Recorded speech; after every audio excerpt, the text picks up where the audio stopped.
Today is a special day. Okay. We have, in my opinion, okay. The hell is the day? I got you. Hey, look, the brother may look familiar, man. The day he made up.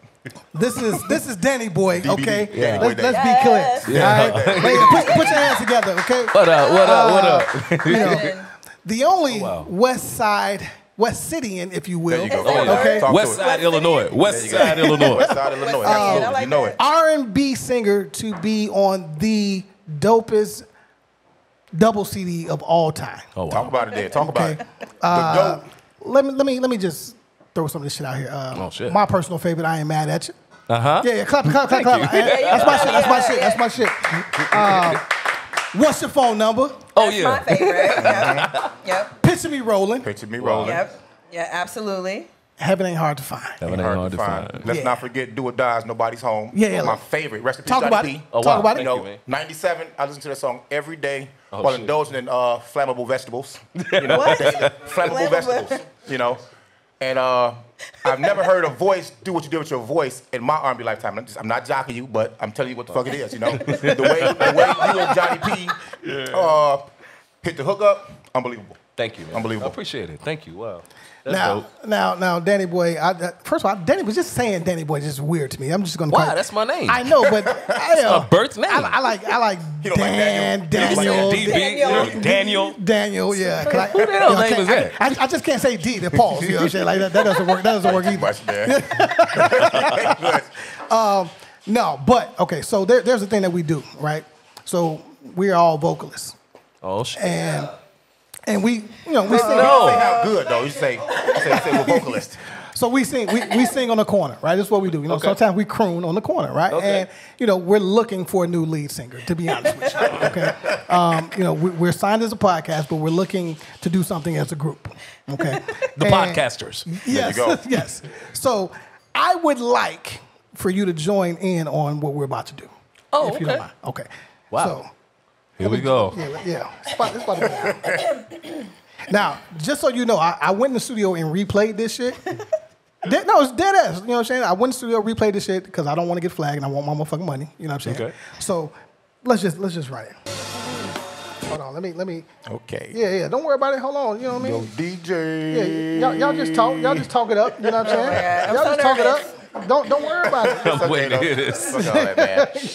He always Right, puts though. us on the spot. I say, man, how you gonna ask an R&B killer to come here and sing with us? You know. Yeah, you gotta step your game up. He has radical optimism that he sounds good. He's got No, that 'cause short let guy me see syndrome. Let me see what we. He 6 believes feet he's under. better than what he is. Damn. See, I ain't shoot you like that though. Well, why you play too much? Yeah. Yes. Pretty brown eyes, I see them. It's a disguise the way you treat me. You keep holding on to your thoughts and rejection. If you're with me, you're secure. You keep telling me that your time is always taken. I keep seeing you out alone. Tell me right now, I know your heart is in the right place. You know I won't let you down. Sing, quit breaking my heart. You're breaking my heart. Sugar, yeah, you're breaking my heart. Oh, you're breaking my heart. Hey, That's too much for him. That's too much for him, man. That's too much for him, man. I've never had a man sing in my ear. Hey, That was so effortless. You Now, funny. now, what I Well, also well, I just want go to ahead, say, like, when you have someone like sitting next to you and you hear it and you feel, literally the left side of my body is vibrating. Oh, well. You a little moist over there. You a little moist. It's all good. Yeah, that was thank you. beautiful. Now, Thank you for that gift, friend. Absolutely. Now, as everybody's in the room, I want to give a gift back to you. I understand that your birthday is coming up. Okay, Yes. so we want to give a happy birthday to Danny Halloween, Boy. yes, it is. Yeah, you know what I mean? So everybody, we gonna go Black Stevie Wonder. Oh, that's so dope. You know what I'm saying? All right, crowd, get ready. Y'all ready? Y'all singing too. Yeah. Okay, go ahead, kick it off. 1, 2, 3. Happy birthday to ya. Happy birthday to ya. Happy birthday. Happy birthday to ya. Happy birthday to ya. Happy birthday. Happy birthday. Happy birthday. Go ahead, you want your solo? Happy birthday. Sing. That's all I got. Man, it was hard for me to shut up. It was hard for me to shut up. I'm so used to singing happy birthday for other people. Thank y'all so much. You're so Amazing. welcome. How many birthday gigs do you book a year? Man, is that on the phone or you saying? Oh, you got more than that? I Talk got about like it. family that got me like on a rotation of. Yo, you gotta sing. Tamika birthday today, I got you. So I was so grateful when they came up with like Cash App and Zelle. Like, yeah, Pay me for my drop talent. it. There you go. Yeah. You got So a I am your birthday singing fee. birthday telegram person. That works though. Everything's yeah. a hustle though, man. It's a business. You have to. Absolutely. I pay the light bills with birthdays. Absolutely. Hey, so Danny Boy, just so you know, man, we don't interview, right? We just sit down and have a conversation, and wherever it goes, it goes. I like right? You know, we like to highlight our businesses. Damn, and I had a drink already. Okay, let's do it. No, don't worry about it. There's more coming. Yeah, I like you know what it. I mean? It's early. It's 5 o'clock somewhere. You know, and it's Saturday. You know what I mean? So we're Yes, gonna turn it up. is. You I don't know know? what that means. That's what they say. That's what they say. If it's Like too early to happy hour drink, or something? yeah. If it's too Oh, early to okay. drink, you know. All right. I'm always happy though, so I can wake up at 8 a.m. and pull me one up. So It's okay. Straight up. as an artist, right? I'm very interested just to know what was that like. Take us back to that defining moment where you knew, like, yeah, this is my got it. calling. I got it. Yo, Yo, what's cracking, brother? feeling good, feeling great. As you should, man. Look here. It's your boy AB and Mr. AMON. And we're here today to talk to you about the TMH Man Cave. Look here, it's a non-for-profit whose sole mission is to eliminate the stigma and bring awareness to the mental health needs of Black men and Black boys. It's been around since 2018, and it's founded by who? Our girl Titania Harris. Get to know her, man. She's a psychotherapist. She recognized that Black men were hurting. They needed a space. Yep. She created it. Facts. Look, they got everything going on over there, right? The new program starts in September. So we got a online wellness group. It One meets option. monthly, right? That's 18 and up. Then we have the in-person groups that's also 18 and up. What options? Then if you want a shoulder roll like Mayweather, we got the boxing and mental health for young men. That's from 12 to 17 years old. Look here, really quickly, but let me tell them, it's a place where you can feel empowered, emboldened, and get knowledge, man. It's a Black man, Black boy. So look, we encourage you to support, donate to TMH Man Cave, TMHmancave.com. Support, donate. It's a non-for-profit. All donations are Support it. And at the very least, follow so you can see what's going on because these kids, these babies, they need help. Even us. We out. My grandmother went to a concert when I was younger. I think I was about 11 or 12 years old. She went to a gospel concert. It was called the Gospel Supreme. And she went to hear an artist. My aunt sung with the Tommy. She sung a song by the name of It's Gonna Rain with the Thompson Community Choir. Thompson. And at this time, DeLeon Richards was opening up.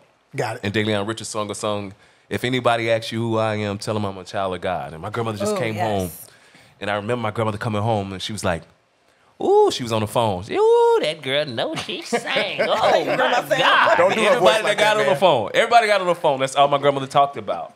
And that next Sunday, I just remember getting up in church And singing that song. I come from a singing family.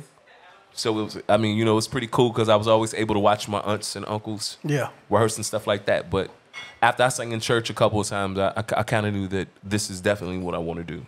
And your uncle is a pastor, right? Like your family is like in the church. Yes, absolutely. Yeah. Shout out to the children's choir. I sang in the children's choir. I did my homework. Yes, yes. My uncle is actually my pastor, Pastor Harrington, and I come from that, and I always wanted to sing.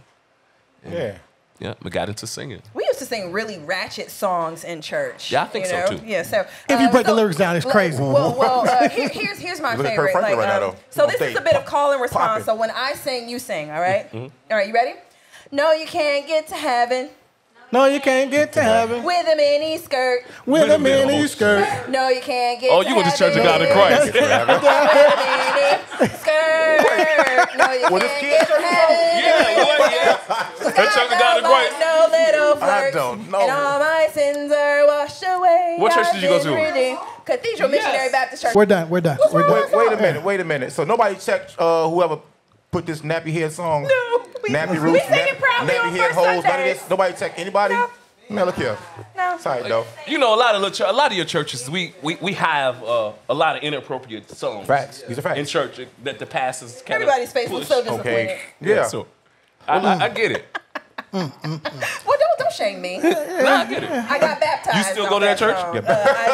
My mother does. Your mom does. Okay. Yeah. Shout out Cathedral Missionary Baptist. Cathedral. What was that at? Cathedral. On 48th and Wabash. Girl, I know that. What pastor's that? Pastor Reverend Otis. Pastor Reverend Otis Anderson. Anderson. Otis Anderson. Oh, well, that's how I knew that damn song. I heard y'all sing that damn song before I came to sing one time. That's out of control. Ain't that too? Yeah, I know Pastor Anderson. Yeah. My uncle went to that church. So. Oh, nice. Cool. Nice. I'll tell you what, though. As the resident West Cidian from Westside, Illinois, on That's this a word panel, now, West Cidian. definitely has been a word. What did it look like being removed from your element here? Because Chicago's its own world. And even in Chicago, out west is different from out south, which is different from the Hundreds, which is different from the Wild Wild, which is different from over east, Yes. which is different from up north. You know, it's a whole, a bunch of vibes in Chicago.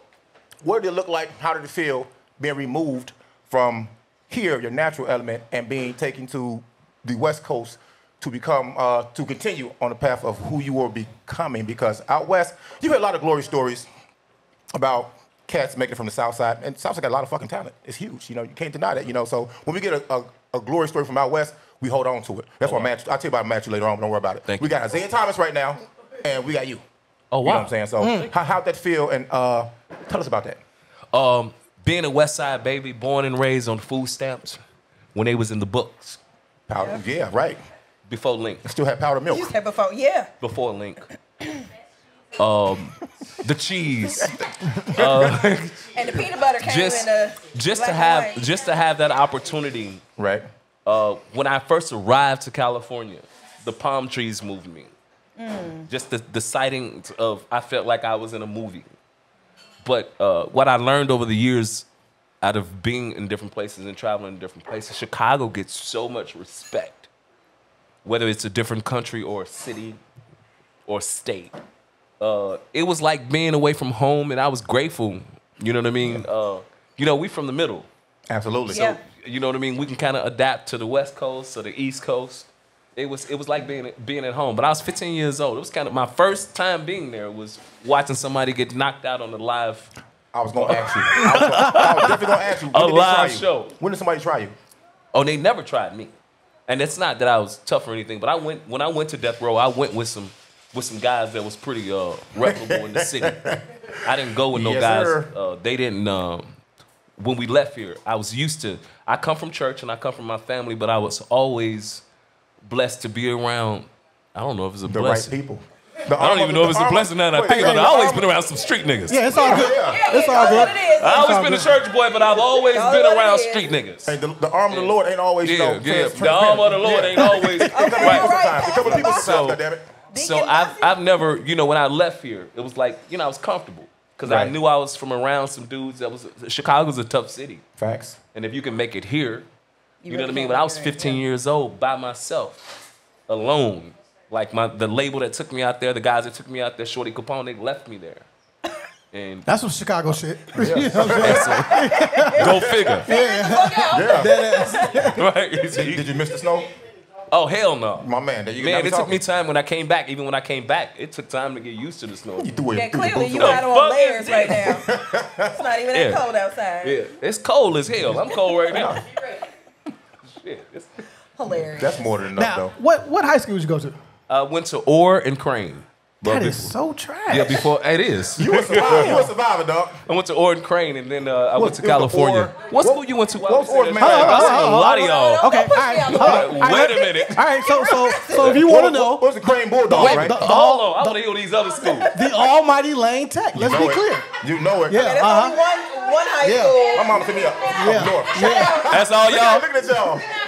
Yeah, we used to rob y'all all the time. Yeah, You never get on the bus. Not y'all, but some of y'all friends. some of y'all friends. For sure. Y'all not finna rap. I definitely lost my teacher. I didn't, but I told y'all I've been blessed to be around some powerful people. True. Yeah. Shout out Simeon. Wait a minute. Oh, Simeon. What was Orr's mascot? A monkey. Spartan, something like that. Motherfucking monkey. It might have flew back then too, though. You ain't lying. The Spartan and the crane, Cougar. bulldog, cougars. Yeah, I'm more of a cougar, but what I did was when the choir started sounding bad, I went to Orr first, and they choir was suck. You left because of the So choir? I transferred and went to Orr. I Orr went Crane. Orr had double rims in the gym. They had to be a fucked up school. They had double rims on the inside gym. Yeah. 2 rims for basketball players. 2 rims. Yeah. You know what I'm saying? On top of each other. And if you don't shoot the ball right, I never really been in the gym room. No. Hell no. I'm not going to no gym Yeah, room. you had to go to the basket in Orr. That's it though. But I give Orr credit though, because one day, coming home, short story, I got beat up by Clemente, I got beat up by Orr, I got beat up by Westinghouse. And that was the longest day of my life. On the bus home. On the bus, on the way home. On the way Like home. literally physically beat up? I got home raggedy as fuck. In one day. Me and Kojo. They weren't really whooping on Kojo, they were whooping on me though. I'm looking like, yo, come on, bro. Singers didn't have that. Singers didn't have that problem. Singers didn't have that problem, man. We was good.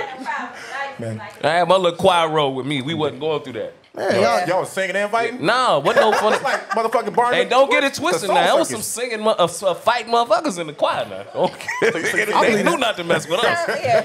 Sounds Baptist. Leave that nigga alone.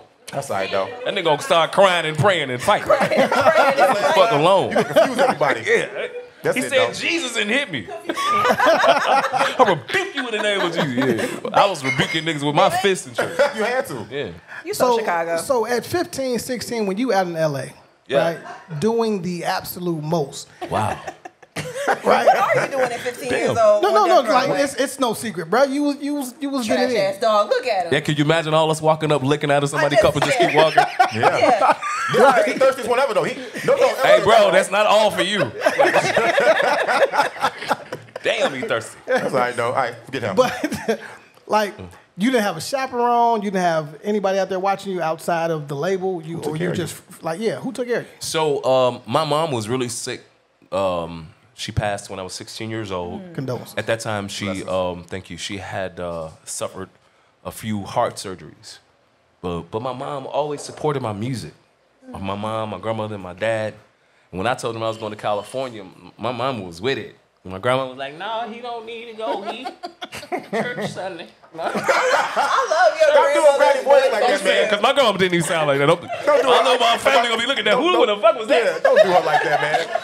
But at my grandmama didn't drink neither, man. She was Jesus' sister. But yeah. We need another crown and coke over here. Another crown and coke, please. Please. Thank you. Oreo. Yeah.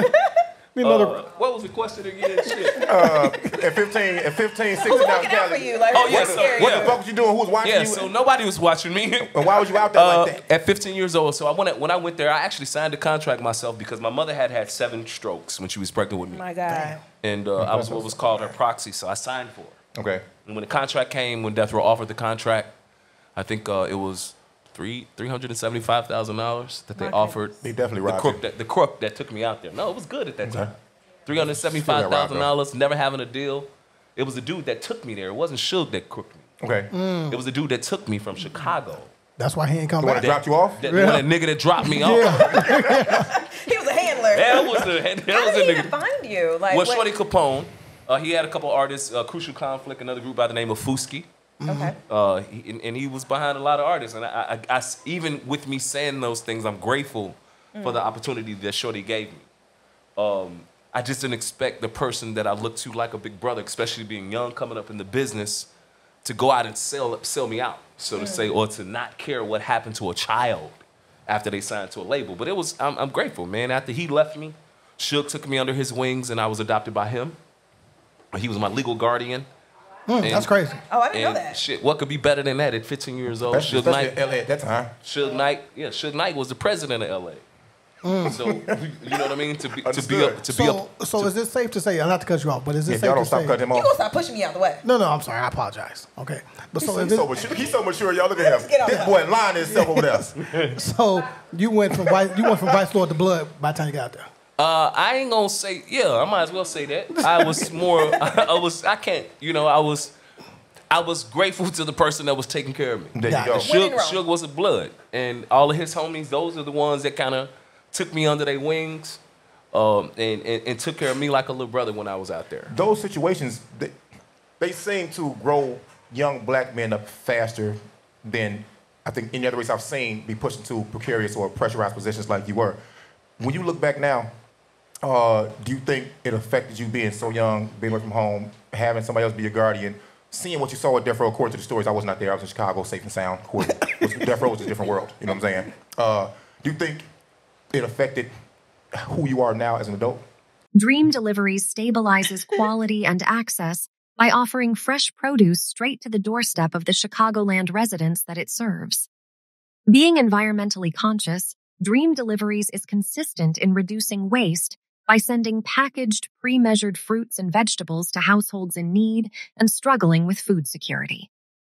www.DeonsChicagoDream.com or search at Deon's Chicago Dream on all social media platforms. Again, that's www.DeonsChicagoDream.com or search at Deon's Chicago Dream, again with an S, on all social media platforms. Feed families, create community, and fuel hope. Absolutely not. It wasn't no, again, I was grateful for where I came from, but it gave me an opportunity of change. Right. You know what I mean? To be under such great leadership at the time. You know what I mean? A lot of people talk about the bad things that Suge done. Right. But as I started off, I came from the west side of Chicago with food stamps. Hear that? You understand? And he gave me that opportunity to do what I wanted to do. Not just me, Snoop Dogg, Tupac, and the rest of those guys. The GOAT. So to be able to go and sit under, I've always, again, been blessed to sit. I think the Bible says something about God placing you in front of great men. I've always been able to be placed in front of great people. And I think regardless of what people think about those people, you get off of it what you get off of it. You pull off the tree the apple that you eat, that's what you get. Facts. And the ones that fall to the ground, that let it do so. Yeah, I firmly believe people, we know people are both devilish and divine, right? Like we have two sides to us. What's like one major lesson that you learned from Suge that maybe you haven't really shared? Like how something impactful that kind of changed the trajectory of how you see life or who you become to this day? Damn, that's so hard because I would like to say I learned such humility from him. Really? And a lot of people, so that's so hard to say because people didn't see that. I appreciate, Suge seen me as, like when he always talked to me about my music, that you're gonna be bigger than Michael Jackson. He've always shared and said big things to me. Belief, yeah. So he poured into you. And he poured into me. So those are some of the things that I appreciate. Again, I didn't look at, it took a long time for me to realize that wait a minute, dude, you're around somebody that's probably one of the richest dudes in the business. Right. I wasn't around sitting up saying, let me get this and let me get that. You know what I mean? Because that's one thing, I don't know if it's a Chicago thing, like money don't move me. Like I'm not a person, I want to work. I don't live off of other people. Like I'll be walking around and she'll be like, you got some money in your pocket? You got money? How much money you got? And I'll be like, I got $1,000. Right. That ain't no damn money. I'm 16 years old. You know what I mean? But he would go in his pocket. Man, you put this 10 in your pocket. You know, so there's a lot of things that I got from him. And not only that, the music business. The man was very knowledgeable. Think about all the people he crooked. You gotta be a smart motherfucker to take to get all of us. You're a smart motherfucker. Yeah. Everybody to see the play unfolding and still fall for it. You know what I'm saying? No audible, no He told me he loved me. That's like, though. It's a shame how they punch it down on him now, though, you know what I'm saying? But I've been a Tupac fan since 1992 when he dropped Strictly for My N-Word. I don't say the N-word no more, so I got to put it like that. Nice. And so I do a little internet surfing. You go down a rabbit hole sometime, and you see people talking, you hear them telling stories of how Suge did give and gave. Even his homies that got out of jail, he'd take them on tour, take them on the road, Absolutely. put money in their pocket, do everything, you know. So like you were saying, it takes men to lead men, and especially it takes men to lead and raise boys. And I'm just happy that when you got to California, it was a man that helped you out along the way. I'm grateful for him. For sure. Still to this day. You talk to him? He'll call me if he hears some good things going on, or, he call me every now and then. Hey, you need to do it. What's up with you and people's voices, man? This dude is funny as a motherfucker. I don't know. But this dude will call me, man, and say some stuff and stir up the pot a little bit. Right. I am grateful. I've always said that if I got in a position, the things that he didn't help me when I needed help, if God put me in that position, he deserved that help from me. I'll make sure that he get it. Right. Sure. Well, we all know that we know what you do. We know some of the things you do. Now I'm going to tell everybody why I'm upset with you. Okay? Oh, shit. I was waiting for you to say that. Yes. And Thank you. It comes from this Dark Heart album. I likened it to this. It's like being in a relationship and the person you're with, they so bad, they so fine that they know they can abuse you, leave, and come back, and you're going to accept them back like nothing ever happened. It was you can shut up, it's cool. It was the soundtrack from Gridlocked. Oh, wow. My two favorite songs I've ever heard from you. It's Over Now. Thank and you. I Can't Get Enough. And then you fucking disappeared. Yeah. You fucking They disappeared. kidnapped me. You fucking They disappeared. cloned man. me. No, just let's start some shit so I can go viral. They cloned Jamie. They cloned me. They cloned Danny. Oh, you was the first clone, huh? That was the first one. That's it, though. So I've always said you had maybe the most underrated voice I've ever heard in my R&B lifetime, my love affair with R&B. And so to have a voice like yours grace somebody's ears then disappear, to me it wasn't fair as a fan. And then you march back into a motherfucking life, like we together for real, and you drop Dark Heart, and the album is so fucking good. Yeah. It's so fucking good, man. Thank you, man.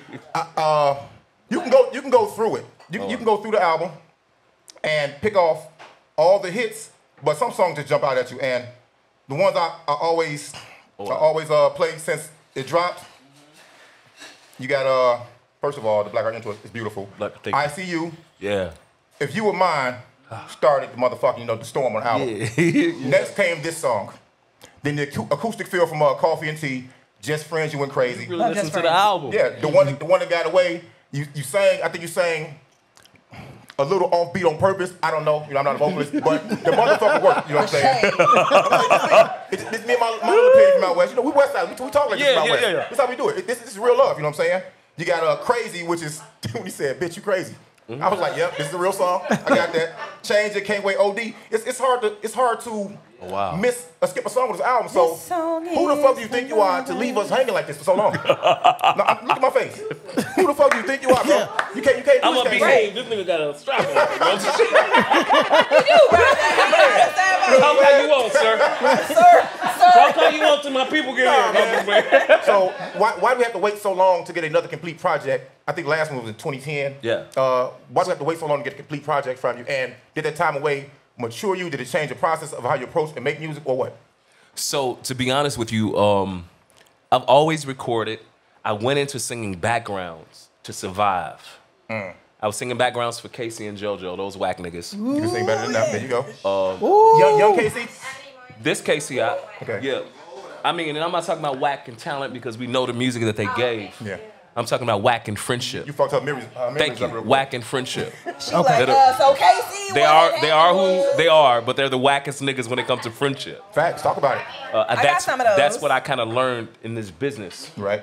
There's not a lot of friends in this business. Right. Unfortunately. You almost lost one here. Don't worry about it. You know what I'm saying? It's over now in Gridlock. That happened at a little bit before the demise of Death Row. And man, after that I was going to record labels and doors were being closed in my face and people didn't want to deal with me because I was under the guardianship of Suge. So all of the dealings that Suge, people didn't want to deal with him.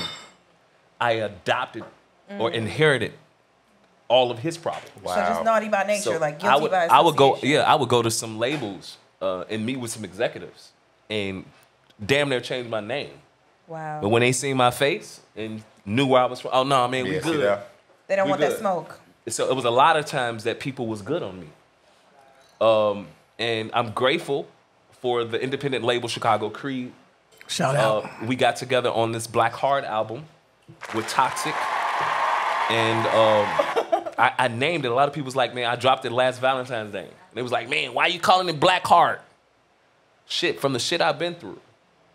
The shit that I've been through. I wrote a book about it, Stranded on Death Row. I've had some lost. I should have lost my mind. There was times that I should have gave up. There was times that I shouldn't sing. But going back to the beginning of where I've come from, I said I came from the west side of Chicago. Your food stamps. My mother and my grandmother raised me in church. Not just in church. I was raised to have a personal relationship with God. Right. For myself. So just having the ability of knowing that all the places that I've been, I couldn't give you they wasn't even making Instagram and all that shit wasn't out. That's a fact, though. Yeah. My Instagram would be full if I could show the places I've been and the things that I've seen. But for me to have the opportunity to see that at such a young age, and God sustained me with my voice now, because there's a lot of guys that can't sing no more. I don't know what happened to them. Oh, my mama. I still buy this shit. So, and I'd be disappointed. That's one thing I'm grateful for. My mother used to be a singer. She had 7 strokes. She lost her voice. So still to be at my age and be able to do what I do to sing. And still, this is my offering. Music is my offering. Don't start preaching, man. I'm just saying that this is all I can give. If I can't give anything else, like the notes, the words. When you name some of those songs, I See You. How many of us lost somebody and felt like, God damn, I'm done? Facts. Unplug me. Different. You know, there's some situations I came out and I talked about, you know, with coming out about my personal life, my choice, being honest. Sometimes honesty gets you in trouble with people. Yeah. It's costly. They say they want But the Bible says, say it in front of man. Say what it is. Because I don't have to prove anything to God because he made me and know me. Right. You understand? Yeah. I'm different. And that song kind of explains that. And some of the other songs, OD. That OD love where you get in love with someone. I'm a Scorpio, so when I love hard as hell. You feel me? That's it, brother. That's it, man. And OD, like I just can't get enough. You can call it that. You must be a Cancer talking about it. It's Scorpio season. Y'all chill out. It's Scorpio season.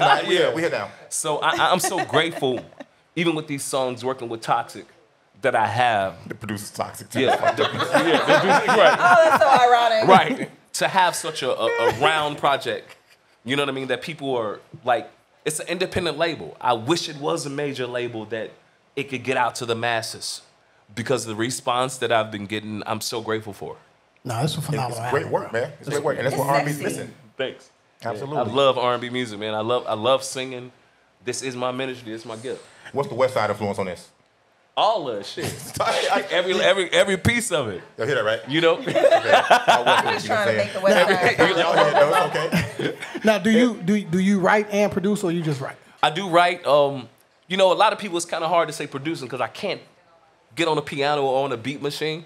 But that's when people don't understand what producing is. But I would say I produce as well. Gotcha. Absolutely. So you wrote everything? No, I did not. We got together with some writers, different writers and producers of Toxic, the producer Toxic. He did a lot of stuff on Twister and Do It. A lot of people. And he got some young guys So you together. never lost a Chicago connection then? Nah, not Good, at all. good, good. Not at all. All right. We appreciate that. Shit, I can write something for you. Don't worry about Come it. on with it. I'm working on the next project. Next Valentine's Day. Next Valentine's Day. I'm looking for it. Shit, I'm the R&B thug anyway. Yeah. I'm with the shit. Run it. This playlist is so sappy. My playlist is sappy It as is crazy. super sappy. That shit is garbage. Yeah. I don't know what you were playing earlier. That shit is garbage, I don't man. know what you were playing earlier. So who have you worked with that we wouldn't know about, and who would be like your dream person to work with? Wow. So when I started doing backgrounds, for Tina Marie. Okay. Fire. That was my first background I've been gig. here before. I never done backgrounds in my life outside of the choir. And I went to sing for Tina Marie. The blackest white woman I know. I didn't even know she wasn't black until she passed away. my second day at her house, she was cooking greens. Really? And she told That's funny. me, you ain't never had no greens like this. And I looked at her like, yeah, you got to be tripping. Fuck, how many black motherfuckers you done hung around? Bitch, I can cook them greens. Was it good? They was some damn good greens though, man. You been nice right now, man. No, they was good as a motherfucker.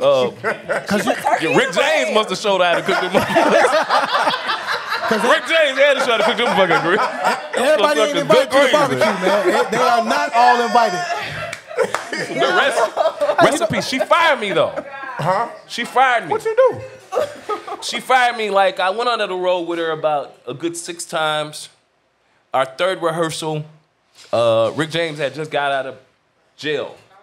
And he walked in the rehearsal and we're singing Fire and Desire. I ain't like that, huh? Oh, yeah, it's over. You booked. And I'm singing, and she told me, You killing the part too. she brother. always told me in rehearsal, she was like, why you so stiff? Sing, stop, I know you got it, and da-da-da-da-da. And so I'm singing in rehearsal, and Rick James walked in, and he was like, bitch, who was that singing? I looked at him, and I sang, and he was like, you singing that shit? We went to his house afterwards. Gotta go. You gotta go. We went to his house afterwards, and the biggest party I've ever been to in my life. How was your goodbye party? The biggest party I ever been to in my life. Right. And we went out on the road. I remember going out 5-6 times. And, we were in D.C., if I'm not mistaken, at a all-black businessman something. And we singing and we doing Fire and Desire. And I'm seeing all these people out there and shit. All I hear Tina saying in my ear is sing. Right. Sing. Stop being so fucking Right. stiff. So I get over there and I did my part. And shit, her little ass didn't like that. You sang your way out of a job, huh? I sang my ass out of a job.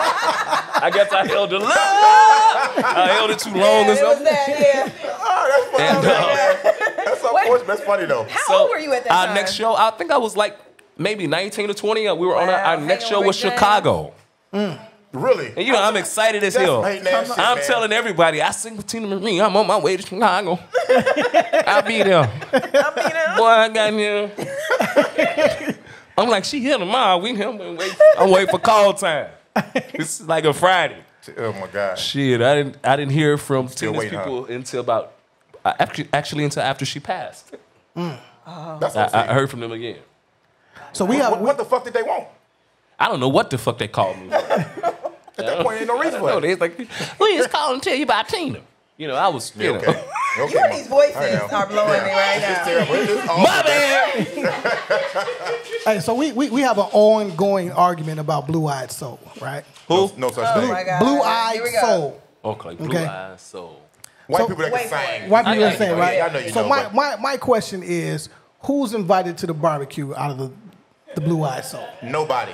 Like who? You tell me. You saw his face. What That says a white lot. She people, did. besides Tina, obviously, Besides you, Tina. that can sing? So no Only person? No John B. Thank you, sir. Thank you. That face said everything. Thank you. Yeah. He got the stank face, too, though. Hall and Oates. Okay. They don't have their own cookout. Take it They don't have their own cookout. Come on. Hey, hurt this man feelings. Come on, keep going. Keep going. Come on, come on. Robin Thicke. Hell no, especially him. Come on now. Especially him. Okay. I'm Come on sorry. now. Who else? Who am I missing? validated. Oh, I like John B. John B. the homie. okay. Justin Timberlake. Yes, I like this. No. Okay. Hey, so Abasi says all the time he's only good when he's with black producers and his black friends. Hey, so let me make this because I made some faces and I'm saying some comments. It's not really like they're great singers. I just don't like the cheating shit. What you mean cheating? When a white boy do a run, come on now. It's like, oh my God. Yep. Come on now. The fuck is you talking about? That run been done before. By kids. But I'm not saying it's almost like when a baby sing. Oh my God, she's so pretty. She's 4. Right. You know what I mean? I think it's an extra credit given. Got it. That's my only thing. Because the identity that's executing it is. That's my only thing. And to me that's racist. If you ask me. I get it. Because it's a white boy up there singing our song. Or more executed more of that a, he's executing I'm so happy right now. And that doesn't mean because I got some boys that I got some white homies that'll outblow anybody. Whoa, pause. You gotta relax. Hold on, I'm just telling you. No. I know some that can sing. Oh, welcome to the crowd. But they are mimicking. They're mimicking what we set for. They're emulating. They're emulating, and when they emulate it, it's taken to the next level. Right. It's celebrated. Like when And it's not their problem. It's ours. Okay. We accept that from them. Robin Thicke can sing a love song, and it's accepted. I sing that love song, is looked at like, get that soft shit up out regular ass, regular shit. Not with all people, but I'm telling you, if you look at statistically the way that music go, Robin Thicke, when he came out with that song, how does it feel? Lost without you. I mean, a great song. So come on, man. But guess what? I've heard Marvin Gaye sound like that. You say who? I said I've heard Marvin Gaye sound. Did you compare Marvin Gaye to fucking Robin Thicke? No, I didn't compare. I said sound. I said sound like. Okay. I wasn't talking to you. Be nice. Okay. You want to box today, don't you? Security. Hey, she been fucking with me since she got here. All right. No, I'm sorry. I'm gonna lose it. Don't worry about it. I can't fight no. I'm just saying it wasn't a unique sound that I haven't heard before. I wasn't impressed by how Robin Thicke sounded because there are, songs that I've heard from other black artists that it sounds just like. So I heard Tank say, what's the Tank guy? got it though. Sam, today, huh? what's his name? Sam Smith. Sam Smith, right? So that first joint he came out with, everybody's going crazy over. Stay with me. Yeah, stay with me, right? Tank like, bro, I got 10, 12,000 of those in the charts. Yeah. You know what I mean? But again, for me, if I use a basketball now, it's just like if a white boy come in and do a windmill, the crowd goes crazy. Love Pat McGraw, though. You know what I'm saying? Like we do that, you know what I mean, when we roll out of bed. You know what I'm saying? So it's just like, are we racist or are they racist? You know what I'm saying? Like, it's for us. We don't support our own and go back to that. And when I keep saying this, it's not the ones that's in the room. It's, our cousins now. You know what I'm saying? I got some cousins. I got some cousins. I could do a show for $5. Hey, yeah, you charging $5. Ain't that a bitch? Ain't that a bitch? That's 4 personalities now, man. Shit. $5 for a ticket. I done took it to the lowest we could take it. They ain't trying to, And they will go spend $40 for a nigga that can't sing on key. $800 for Beyonce. I love Beyonce. I ain't shitting on her though. No, you ain't gonna get me. I'm not talking about the Beyonce. But I'm not gonna get my shit. Support your own. That's all I'm saying. Hey, you ain't lying. Though. I did not say that. I ain't wearing no silver though. At all. Put my mirror on me. I'll be mirrored out at the show. Nah, man. But the point is, support your own. I heard a rumor. I love those. Way back in the 90s. They're my favorite. No, I was raised off of rumors. You will arrive at talent shows and concerts in high schools, different high schools, and do your thing, And there was a possible talent show at Weston House that you did. Okay. This is just rumors, where you would strategically and made it a point to look over all the pretty women and pick the healthier women out of the crowd. They funny as hell. That's what I heard, man. And just show them love in the crowd, though. Yeah. You know what I'm saying? So I'm like, So the big girls got straight to her. bro. Hey. Straight to that ass. Right now today. I had to call. Right now, it's the oldest lady in the room. It's not the biggest. It's the oldest one. I'm not fucking with y'all. I'm going to the, Look here, man. She 90, I'm on her.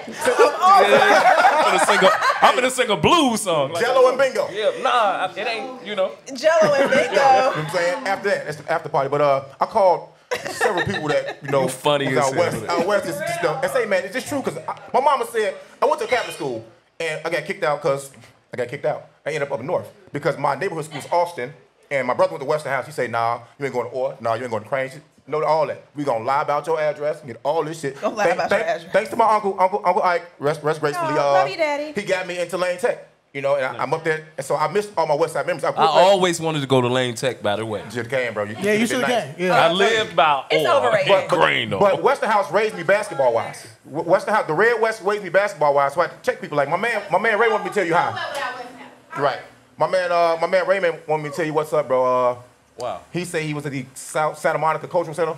Okay. We did a Yes, concert recently. I Yeah. just did it, That's my man though. You know what I'm saying? Amazing. I just did a homeless Absolutely. event out there, yeah. So good. That's for him though, right there. Yeah. Amazing. Shout out to you, man. I actually enjoy that. And you keep pulling them big girls on stage. Keep pulling them big girls on stage though, man. They all need love. Come here, bro. come here, everybody. That's fun though, man. Hey, so I ran into Danny Boy at the, so we were doing a live podcast at the Inglewood Music Festival, shit, right? Yes. I ran into you. I said, hey, bro, oh, what's up, man? he didn't walk with me. All right, cool. You know, we get to chopping it up. He said, man, just text me and call me. I was trying, like, bro, we do that. He said, oh, shit, you on? Yeah, right? Cool. He says, I'm about to, you know, go on stage, do my thing. Hit me on Monday. Of course, I hit him on Tuesday, right? He like, man, I'm about to go out to L.A. All right, cool. Hit me when we get back. So in my mind, this is right around the time that Snoop, when your video went viral. Yeah. Right? And Snoop said, I got a seat waiting on you. I'm right? waiting, Snoop. There you You go. know what I mean? So did you go out there to sit down and figure that out? What happened? What can you tell us? Yeah. Yeah. I'm waiting. No, man. I went to California. I went to do exactly what he was talking about. I went and supported a group that's fighting homelessness. Okay. I went out to do a show for them, and I'm now still waiting. Snoop and I are in conversation, Nice. and we just waiting to kind of see what that turned out to be. But Death Row again. Death Row is where I started out at, and you know, there's an attachment. The attachment that I have, I feel like that's home. When a lot of people say what high school, that's kind of hard to say, because I think I left Crane and Orr at 9th or 10th grade. So I blame it now on Death Row University. Yeah. You know what I mean? That's why That's I a hell of come a up high at. school. I learned. Said Hey, Death Row let me tell University. you, wasn't nothing like our hallways in the 90s. Believe it. facts. Believe that. So what at 15, 16 years old, you kind of don't know what you want or what things will look like. You're a grown man now. What is it that you would hope this relationship with Death Row looks like moving forward? Like, what's your wishes? I hope it's a check. One. Fair. Facts. I hope it's a nice check. 2. And I hope the business is correct. I think in the beginning, like, I just went out there and I prostituted my gift. And like that's what I've prostitutes. learned. Prostitutes are fine. That's what I've learned since leaving the label. You know what I mean? And I tell a lot of upcoming artists, they be like, man, you know, what can I do? Don't prostitute the gift. That's right. Don't be so hoarse and run in front of every microphone. Talk to him, man. Talk to him. So hoarse to write on any piece of paper and it's yours. This is what God has given me. And it said that my gift is going to make room. It didn't say for you. That doesn't mean that your gift won't make room for you or that my gift won't do something for you. But it started off saying that my gift shall make room for me. And in the midst of making room, I shouldn't be left out. Right. But we prostitute our gifts by being excited about getting in the studio. When I see some of these artists making some moves now, I watch a lot of young artists. All these artists, they balling. It's almost like watching a plane crash. Because if you don't have any knowledge about this business, it's gonna swallow you up. It's gonna eat you up. There's not a private plane. The difference between the private plane or the PJ, whatever the hell you wanna call it, that you're on now, is that I was on it in 95. Talk about it there. You're not on a 2023 private jet. They don't have many of those. You probably flying on the same jet I've been on before. Yeah. They just renewed it. You know, Like coochie rejuvenation. you know, What? it's bigger. It's bigger than just the the things that you think you just, the rims, the gold, the car, all that stuff leave, man. You know, this is a game, this music game, the industry, this should be something you should be able to live off of for the rest of your life. And a lot of us miss that by just concentrating on being famous, concentrating on just jumping in front of a microphone. And I just thank God for, again, the university that I went through, that I'm still able, at the age that I'm at now, where I'm able to still do music. This time I know a little better. That's what's happening. You bought a business. Several times I drove past Western and Ogden, and I was waiting and waiting. One day, me and my son, what up, Cam? We walked in to the soon-to-be establishment, Oh Danny Boy, I believe it was, Yes. supposed to be called. Yes. And you were actually holding the light fixture, helping, trying to put it together. And you said, hey, man, we're not open. We'll come back in a couple weeks, we might be open. Yeah. I've been driving past that motherfucker for months now, brother. I've been open and closed since I seen you. I'm waiting to spend some money. We've opened and closed. You missed the grand opening and the closing. I've been waiting, you know, I was just waiting for a new restaurant owned by a fellow Westidian to open up so I can come and support, man. You know, Absolutely. Is there any chance of it ever opening? And if not, just let me know so I can just mad at you again. I enjoy cooking. That's one of my, I model myself as a singing chef. Right. I'm now working on starting a food truck. Okay. So that I can pull it along the side of the tour. When I'm on the road, my merch gonna be food. You can go out there and get some T-shirts, or you can come out there and get a Tupac burger. Tupac burger. Some jerk rolls, or some Anita Baker beans, I was Bernie about to say macaroni. that thing. Them names off the chain, though. Thank Yeah, you. absolutely. Man, what's up with you and Judge on the Judge Mathis show, brother? Ah. That was something What's different. up, Judge Mathis? And shout out to T from the SOT podcast for sending me this clip, you know what I'm saying? Absolutely. Absolutely, you know what I'm saying? I'm looking like, yo, this was the nicest Judge Mathis episode I've ever seen in my life. The clip I saw. It's wild. First off, I was there. Everybody know it's a court show. Right. When I walked out, it's like, you know, the bailiffs, they were announcing and they were trying to say, Judge Mathis told him, he's like, I don't need y'all to tell me nothing about you. I'm like, oh, shit.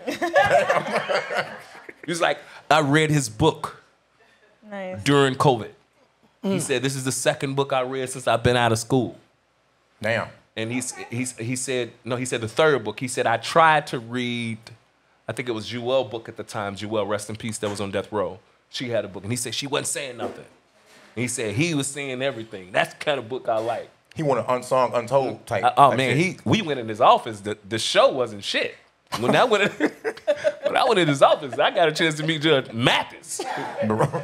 Like, it's just amazing to watch the love, you know what I mean? Especially when you feel so ignored or left out for so long. Right.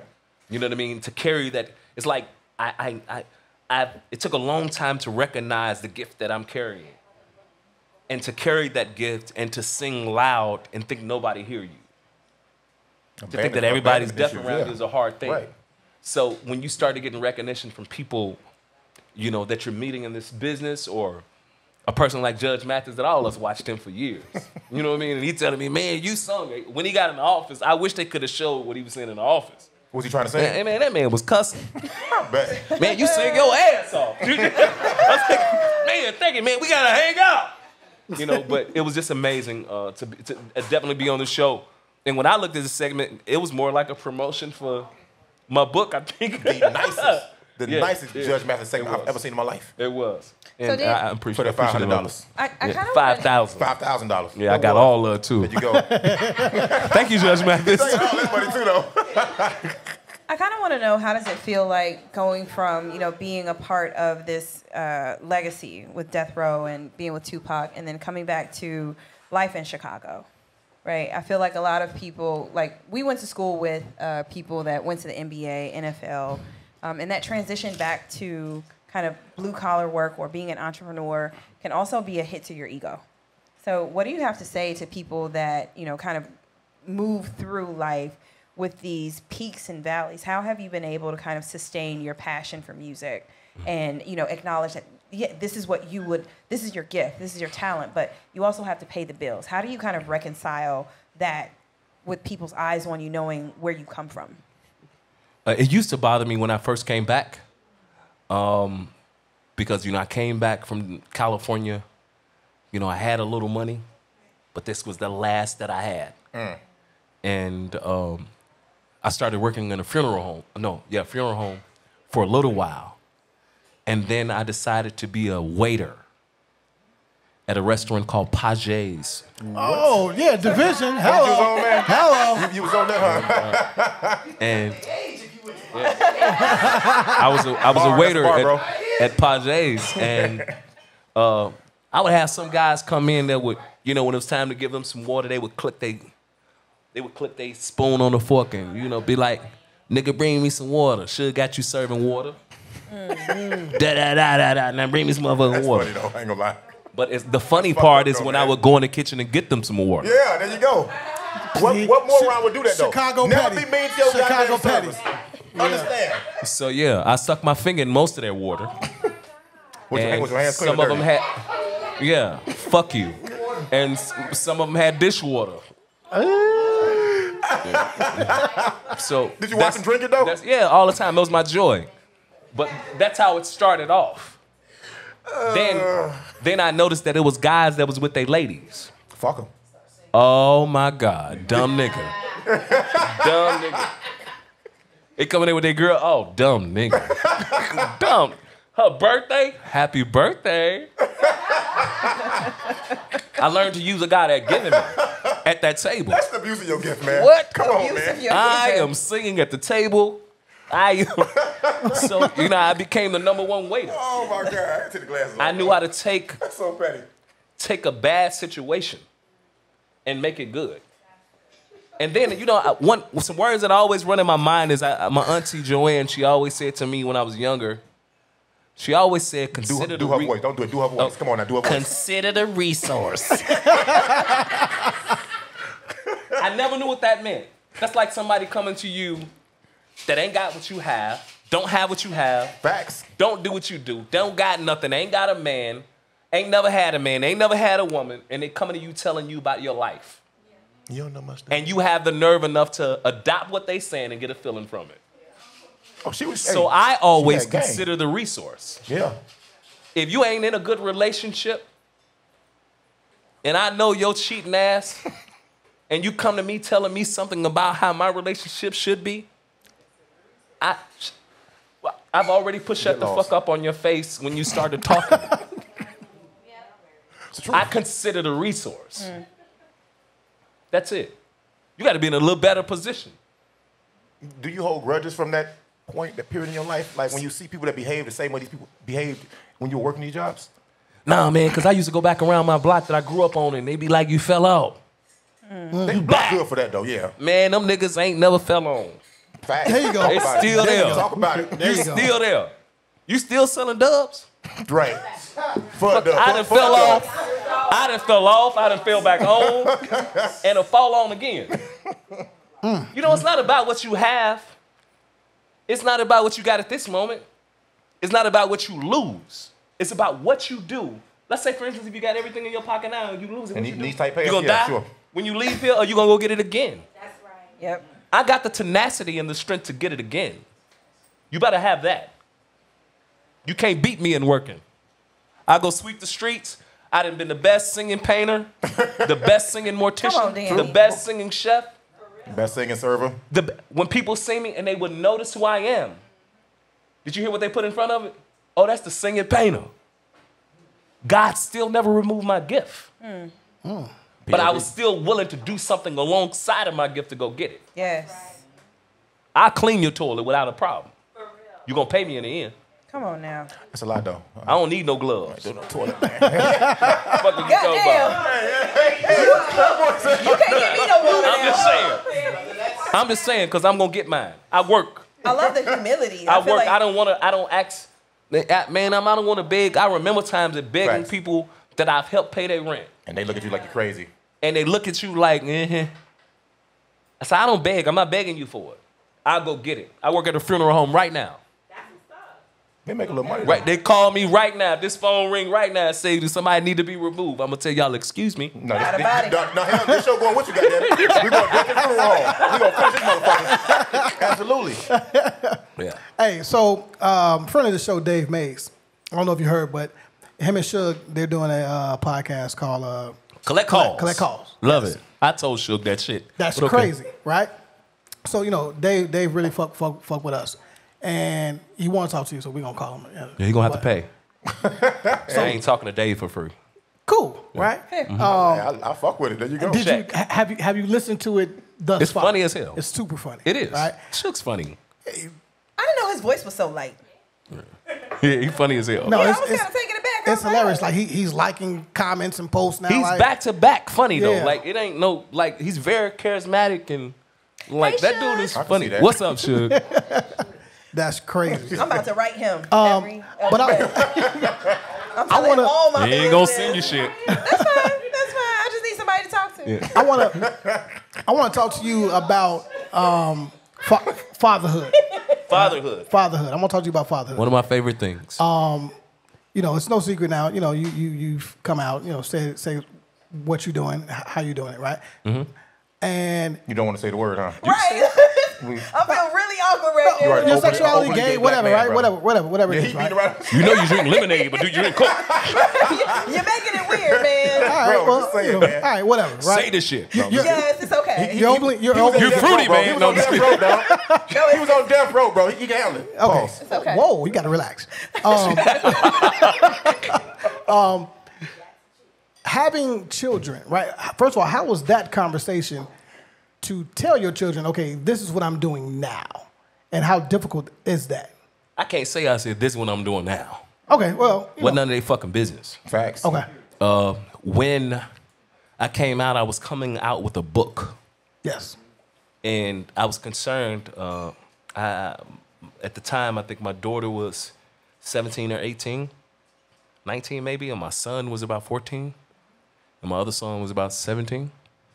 I was more concerned Knocking them off. at my son at the time, my baby, because to me he wasn't old enough to understand or get that conversation. But when I noticed that he started looking on the internet, I wanted to make sure that he knew from me first. Right. And that wasn't something that he had to go read. I can almost hear that conversation, you know, when I talked to my ex-wife about it and we decided to talk to him about it. He just screamed on the phone as if somebody told him that I was murdered. that's crazy. And I, you know, talked to him a little bit, and he kind of was like, you know, still in his crying. And I called him an hour later. He was still like that. And when I talked to him again, he was like, "You still my daddy." There He's it like, is. you know, I just don't want nobody to say something about you, and I can't defend you. Yeah. This is what this little boy said to me. Wow, It wasn't about what I was doing, who I was doing. It wasn't about that. And even to today, I'm so grateful for his young soul, man. Even my daughter as well. I'm so grateful for them because I've just never been treated different. That's who it mattered from. Yeah. Yeah, You know, as long as love I didn't that. lose that relationship with my son or my daughter. You know, my daughter, when one of my nieces and cousins tried to tell her way beforehand, and she called and she was like, I'm just mad you didn't tell me because I would have been shopping with you. Kids be saying the wildest shit. It's like, what the fuck? And she'll tell me right now, she's 28, and she'll tell me right now, like, why you don't do the flick of the wrist stuff? She trying to. Oh, that's what you think it is? She'll say it in a minute. So I'm just so grateful. You know, my middle son, DJ, Yeah, I don't think a lot of people know that he played for Duke, and he's on a two-way in the NBA right now with the Celtics. Yes. You know what I mean? Like, that's amazing, bruh. Amazing, it is. Amazing. You know, we had a conversation off mic. You know, we could have been low-key father-in-laws or whatever they call it. Whatever they call it. You know what I'm saying? Make up a term. Yeah. But I think, I told you, like, I think that it just means to me that God is completely over your life all the time. thank you, yes. You know what I mean? Based on everything that you've been through, and your kids are fine. Yeah, Your kids are successful. yes. And for a man as yourself who hasn't seen a gym and does not hoop, Hilarious. to make an NBA player, that's crazy. I know you jealous as hell right now. Like, Hell yeah. I'd be like, yeah, Danny Bush, that you came did from my me. Yeah, I be hooping and shit. hilarious. I'm so grateful. I don't speak about it much. My son and I DJ. Danny Boy is my real name, and he's the other Danny Boy that I know that it's on his birth certificate. We've been apart more than 10 years, probably probably about 7 or 8 years, and I have to watch him from afar. You know, so I'm like a fan where, you know, I watch him. You know, I congratulate him on his Instagram page. He does love music too. He's telling my daughter some music too. Yeah, I see him. I don't understand why we don't talk. Yeah, but that's blowing me right know, there. Yeah, Man. it's a hard thing. Well, it's a hard thing, and I don't blame it. I used to blame it on his mama. right. You know what I mean? But I'll now blame it on myself. I just wasn't crazy enough. I should have kicked her fucking door in. I'm just saying. I get what you're saying, should have though. did those things that I guess that was expected. Right. You know, to fight for hold a on. relationship. I laid. I get what he's saying. Not a relationship with him, because any one of my other kids, I love my kids from the bottom of my heart. Right now, my daughter, she's 28 years old. She almost died in a traumatic crash almost about 2 years ago. So she's still recovering. Okay. I'm a daddy. I'm a You got, father. so you got 3 kids, so I got 3 kids. Does it get I'm any a father easier? for I real. got a 19, 18, Hell and 16. no. Oh my She's God. 28, and I'm still like, it's like I'm back in, you know, I'm grateful for this moment because during this time, she was in a car accident. She was in Arizona. A lady hit her 85 miles while she was broke down on the freeway. She had to have 3 brain surgeries. Oh shit. Learn to Healthy, talk, wow. walk again, talk again. She's a fighter like you. Oh man! And in the midst of that, while she was in a coma, her mother passed from cancer. My God. So it's like, you know, it reminded me of the story of Job. You know, where it seemed like so much is against me, and so many things are fighting. But I'm so, you know, regardless of how I'm talking, you know, if you know me, you know that I love God. I know that it's nobody but God that has brought her from where she is. And if he can do that, he could fix the relationship with my son. For sure. Absolutely. Yeah, it takes time. Yeah, it takes time. I'm waiting. He's 22 years old. I'm sure he'll grow into man and have his own thoughts, and hopefully we'll sit down and have this conversation for When ourselves. he's ready. Let me lighten it up a little bit, okay? 2 questions. You can answer either one, or you can answer neither. That's 3 options. Or you can answer both. Okay. That's 4 options. Right, it's an 89. You can answer both, neither, or none. That's 3, motherfuckers. What are you talking about? 3. Okay. I can count. Lane take. Lane I take, know, okay? right? Lane take. Whatever you say, sir. You had a gun. Yeah, whatever you say, sir. No. He's strapped. Let him just. I would absolutely, you know. Go ahead. I would really like for you to, if you can, put Tupac's albums in order from. I'm a stand for Tupac. Been away since '92. His albums in order if you can, and after that, if you don't mind, you probably should though. The top 5 R&B Chicago albums, artists from Chicago. The R&B albums from Chicago artists. R&B albums from Chicago artists, and then what about Pac's albums? Can you put them in order from best to? Albums Good. or songs? Which one do you want to do? Songs. Go ahead. Let's do songs then. I mean, you know, I'm a church boy. I really didn't know nothing beyond like everybody knew Dear Mama. Facts. That was a hit. You know what I mean? That's kind of what introduced me to Pac. Okay. The All Eyes on Me album in itself was amazing. People listening to it today, Facts. you know, more than 30 years later, and to watch the process and remember and know the process of that. Like to see him get straight out of jail and go to the studio and Go get to in work. and get in that box and go to work. Okay. It was a vision that he's seen, and it was a vision that he's seen, and it's been fulfilled. I think he knew. It's hard to say this word, but I'm gonna go ahead and say it. I think he knew the prophet that he was. Yeah, prophetic. I'm Yeah, with you. that's the He's word. very Yeah. prophetic. Extremely. And to see that live 20, 30 years later is amazing. Chicago R&B albums. Albums by Chicago artists, yes. Shit. This is gonna be good. Who we got? R. Kelly? Kels, Donnell Donnell Jones, Jones, David Dave Hollister, Hollister. Shaka Khan. Selena Shaka Khan. Johnson, Shaka Khan. We got Those anybody- yours.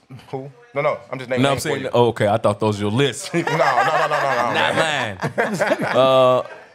R. Kelly for sure. Facts. GOAT. R. Kelly for sure. Another R&B out. Donnell Jones from Chicago? Yeah. Well, Unless you know something we don't know. I just say Aurora. Carl Thomas. Yeah, I'm not going for that because they got a group, right? They got a group. What's the group? They starting. Oh, The Shot. They came together. yeah. They got a group. Yeah. They starting. It's called The Shot. Who is this? Yeah. That shit ain't never coming out though. What you say? They never come. Just like our album. Terrible. Right? What you say? That shit ain't never coming out. Never. Never. That's terrible. Yeah. Let's go broader though. Like let's go top. Shaka Khan for sure. Absolutely. If we step outside Chicago, what's your top 5? God damn. Jasmine Sullivan. Okay. Okay, Peanut. Singers, yes. Jasmine Sullivan. Put her soul on her songs. SZA got a vibe. Love SZA. I don't know. I'm still stuck on Janae Aiko, yeah. whatever her name is. Toxic I'm an Queen. R&B dude. Like, I like love songs and those feeling songs. Her is a beast. I love her. Yeah, hers nice. Nice. Both, for sure. Brandy. Absolutely. I'm sorry. Absolutely. Don't get me in Absolutely. trouble. I'm sorry, Brandy. Brandy. And my all-time favorite, you know, it's a little older, but Stokely of Mint Condition. For sure. For Beast. Did he influence you? Who? Stokely. Man, that would have been my daddy if he'd have been 10 more years older. I hear I'd it in make the sure music. of that. I hear it in the Mama, music. get him. Yeah. But Stokely is a beast. Yeah, which is why we opened up with what we did Thank you, because man. I know what's going on. You know And what I mean? his voice hasn't gotten old Oh, no, at man. all. He's That's pure. that's the most impressive He's about pure. it. I be trying to tell people, man, that man can sing. Yeah. All right, so I have a, we've talked a little bit about Death Row Records, and I've been charged with like putting together a game. We do a couple of different activities. One, I kind of want to know what is a lyric that you live by. So, an example, I always share Cold World. Life's a script. I'm not an actor. I'm the author. So, do you have a line from any song, Yep. rapper or R&B, that you kind of like is your mantra or you live by? Sure do. His name is Bobby Womack. Nobody wants you when you're down and out. Yeah. That's mine. Listen to that song on the way home. Man, That's one of my favorite songs. Absolutely. nice. All right. And then I did a little bit of digging, and this is just to see if, like, how much you all actually know about like the real Death Row. All right. So, what do you all think is the #1 word in people's final statements before capital punishment? What do you think is the word that is most often used? I'm sorry. And on the real death row, like Yeah. I'm finna die unalive, Yeah. to the next life. Okay. I'm sorry. This is what, you know. say I'm sorry? Yeah, I say I'm Okay. sorry. Fuck you. Yeah, I was gonna say fuck you. I was gonna say fuck you. It's actually love. Oh, they lying. No, it comes the in. green, man. Get your ass out of here. It comes in different ways. Whether it is I love my family or the love of God, like, but that is the word that people kind of anchor on. 57 So, years Hey, you know what's crazy? When I came out with my book, it's called Stranded on Death Row. It's available on Barnes & Noble. Yeah, y'all go get that. Amazon. Please go get my book. Check it out. I say a lot of shit in it. Yeah, he talked. Yeah, I got in trouble for a lot of stuff. But anyway, I came out with this book, and I'm at my first book signing, and it's full, packed. Everybody's there. I'm the only one that's the singing Arthur. I'm going to come in and sing. And this lady just stood up, and she came to me. She was like, oh, my God, I've been waiting to meet you. I was like, oh, thank you. She's like, so how was it being on death row and being out of jail now Danny, she didn't know it and was being exonerated? got that death row. I was like, it was incredible. Was it Kim Kardashian? She thought you were on the other death row. This lady thought I was in jail. They done ate my ass up on death row. Whoa, you know what? No, you know what? You're like, You can't say that. Oh, you can't say that. My bad. I guess they would have. My bad. we got to hold everybody accountable on the corner, man. You know what I'm saying? Do you want to tell us anything else about the book while you're here? Oh man, y'all gotta go get the book. Please It's not a tell-all. It's a share-all. So, I made a lot of people mad. Okay. That's all I can say. It's a You- couple you- people mad, you but do have- everything that I said was the truth. I've heard you say some things about some people, and these people usually reply to people. They didn't reply to you. I'm looking Who like said it? Because they know better. you said, One thing for you sure, I'm a said beast something, when it and come they on didn't this. say nothing back. I was know they like, bet. damn, You bet this not. You must bet be not legit. want to. Who? You not bet gonna not lie, want to. Danny. Who? I was kind of confused because I had put in Stranded on Death Row, and then another book came up. What liar? The engineer, Who? Tommy D. a liar. What did D stand for? I mean, I it don't was know. the truth. I'm just saying the truth. I don't know why he named it that. Did he name So it? yeah, so It is. that was Came the up for real. confusion. Like that's what came up. Like it's another book. Well, I And hope we so, both get sales from that mistake. Well, I don't. We don't want him well, to he get was no doing sales, crowdfunding for his project, and like Crowdfunding, babe. Crowdfunding. We need to do that. yeah, like they were doing. It was like in 2017, and so he was coming out with this book, and it was about Oh, Dr. she Dre, Suge, and Tommy D Snoop was our Dogg. head. He was one of our engineers, Yeah, not the so- head engineer.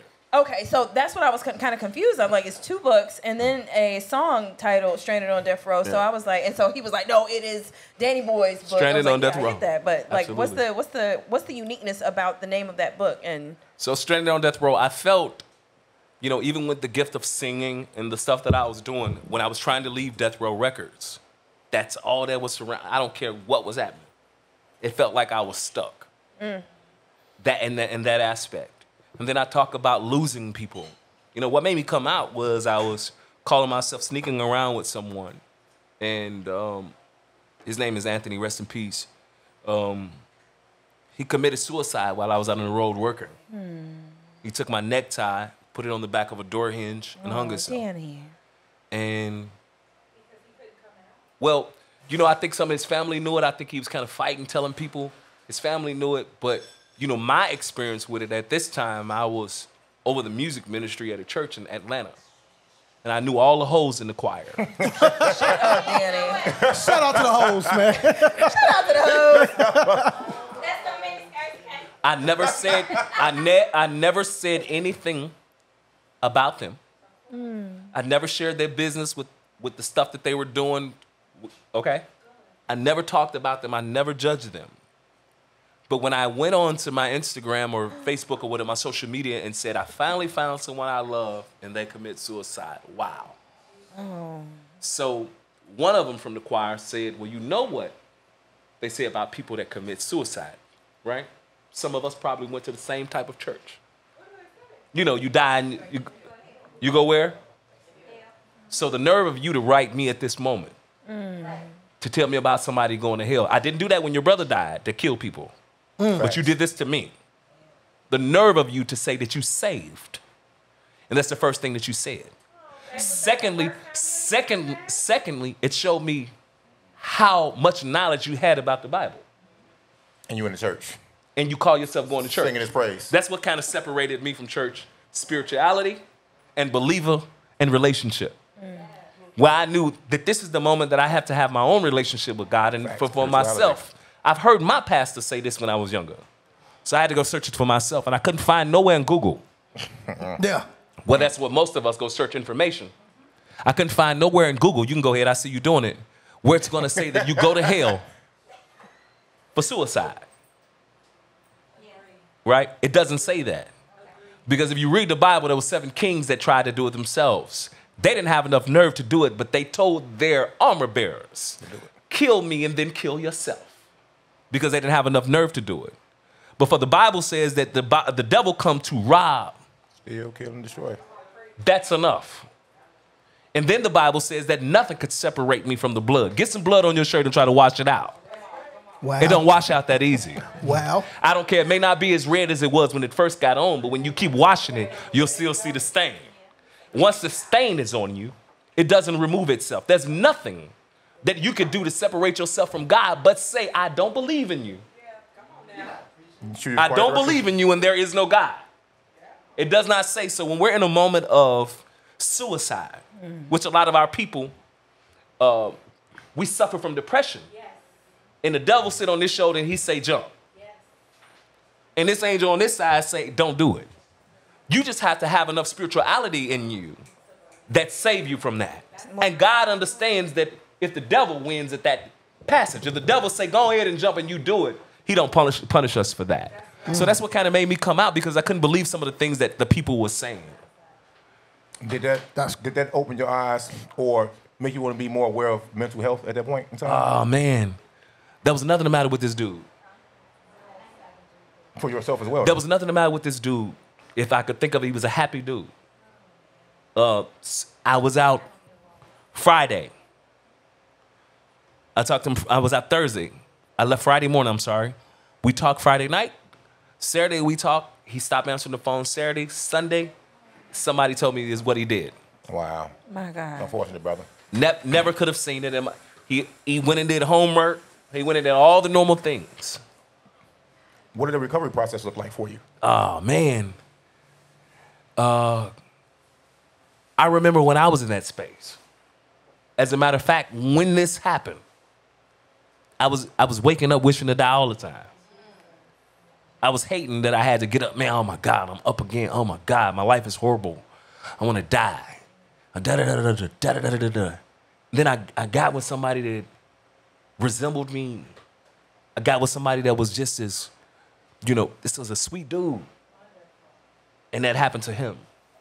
And, when that happened to him, it saved me. That's all I could say. It saved People me need because people, brother, yeah. I didn't care. Like I got on my social media the next day, and I went in on them church people. Why your husband don't come to church?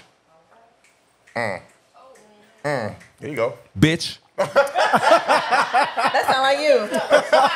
Right. Pause, bitch. And one of the people that stand out in my life the most is my pastor. Okay. Talk about it. Man, I was his armor bearer, so I was waiting. I kind of was dodging him and ducking him. Right. And when he called me, he said, I love my pastor because he cussed a little bit with me sometimes. We get on the phone, I say some cuss words to him, and he say something back. Gotta be for the people, man. Yeah. Because I was going to let him cuss, and I didn't judge him. Yeah. I was his friend. And he got on the phone, and he said that day, he said, hey, man, why you didn't say nothing to me? I said, what I was going to say? He said, well, I'm going to tell you like this. He said, you can fuck a monkey, and I'm going to help you get bananas. Ooh, Wait a minute. Ooh, bars. Hey, man. Bars. I fuck with that. A lot of y'all looked at that and said, why would pastor say that? Shut up. You judgmental. Exactly. This was a nigga that was talking to his friend. There you go. And he said that if you fuck a monkey, I'm going to help you get it bananas. Green or yellow, like That has nothing to do with me. This is my pastor. That's real, though. That's real. Right? I honestly remember him standing over the pulpit, saying things, giving the gay sermons. I remember those days. So, no, it was like, how we going, it was anti-gay, right? But I noticed the change in him. His sermons even changed. That's because he likes you. That's because he was a real friend for you. Because he knew who I was. Real person, too, though. You can't go from saying that you believe I'm anointed and God is in me, and just because I wear who I am on my shirt. It don't matter no more, right? Yeah. Oh, that don't matter no more? Right. Yeah. That means you're a liar. You don't know. That's the one thing about us we can't see. We can look in this room right now. There's a bunch of liars in here. Yeah. Yeah, you talk. You looking at? I'm just saying. You can pull it for yourself. You can raise your hand on yours. Some of us cheat. But a lot of people isn't willing to wear who they are on their shirt. That's right.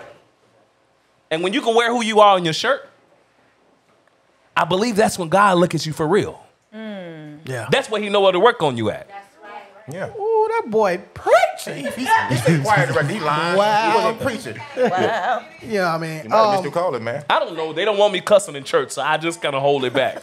shit, we got a custom pastor. Internet church. Going viral. Oh, every hey, man, week. he Yeah, bad. I like I him. fuck with him. I fuck with him. I like them. Hey, man, before you leave, I don't know when we ending, though, but can you sing like five lines, bro, from It's Over Now? I would have you. Do you know the words of that still? I think. I can tell that you're worried. It's written on your face. And I can tell your story. Girl, I can feel your pain. It's unspeakable What what he did to you. He don't deserve one bit of you. Girl, we're walking out. It's time we're through. He might as well get over you. It's over now. Girl, you can stop your crying. It's over now. There won't be no denying. It's over now. I promise you. I ain't going up no more. He won't hurt you again. That was a song written by Babyface. That was cold. That was cold, brother. Appreciate that, man.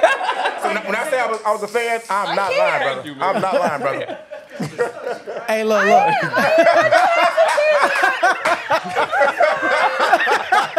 Why you want cousin like that, man? Hey, look. I appreciate that, man. Look, I appreciate your time, man, but I would be remiss and not a real guy if we didn't just speak on this Dwight Howard situation because I think it's fucking crazy. Oh, wow. I think it's fucking crazy, right? And I don't think it's a gay or straight thing, right? I think it is a situation where you talk about being responsible, right? You can be as freaky and nasty as you want to be, right? As you want to be. Yeah. But don't have nobody popping up out my closet, you know what I'm saying, while I'm trying to get in. Niggas just popping out with a strap on, you know what I mean? Or even if you trying to, party with a woman or whatever, you know what I mean? It's like, oh, well, my guy's in the closet. You know what I mean? Like, we ain't had these conversations, right? And I don't care what Dwight Howard do in his bedroom. I don't care. Knock yourself out. But, bruh, you put this man in a position where he felt uncomfortable, you know what I'm saying, you really try to force a threesome on a motherfucker because... Okay. Yeah. So y'all didn't know this. I apologize, right? Dwight Howard is gay and he didn't support his son when his son did some Okay. good things to children. So for context, Dwight Howard, freaky 7-footer, right? 250 pounds, all muscle. He does what he Most does, of 'em. right? There you go. See that? Talk about it. There you go. He met this guy online, all right, cool, we gonna link up, right? And when he links up with the guy, he got a dude named Kitty with him. Just random Kitty, right? But Kitty is dressed like a woman. He lives his life as a woman. He's not a full-blown transgender. Kanitha. All right, so Kitty is Kanitha, Kanitha is Kitty, right? So they in the room, whatever. Kitty just pops up. There's like, a plus what's up? one. There's an unexpected plus one. Right? And the original guy, I don't want to hear it. let's just call him let's just call him Dwight Howard. let's just call him Brian. have to do that. Brian's like, no, I'm not okay with this. We didn't talk about this, right? The online guy. Yes. Brian was okay with it, you think? No, And Brian was not okay. All of this listen is to what- allegedly, right? Yeah. Like this is what You say your side and let me commentate. Exactly, Go right? ahead, come on. So my thing is, again, it's not about gay, straight for me. It's about Finish telling the story, bro. This is gonna get good. the story is, so basically, Yeah, shit. you know what I mean? Dwight Howard tried to force a threesome. Allegedly. Right? Allegedly. He tried to force a threesome. Whatever, right? Yes, right? He didn't. My man, He facts, say he right? held him down and performed what on him? I didn't see that part. Oh, I didn't see that They part. say Dwight held the man down and sucked his dick. Got to suck his dick. Okay, all right, so whatever, right? Oh no. Can we bring on the mic? Please come, please. So she's Miss Viral Queen. You know. Yeah, no, you're fine.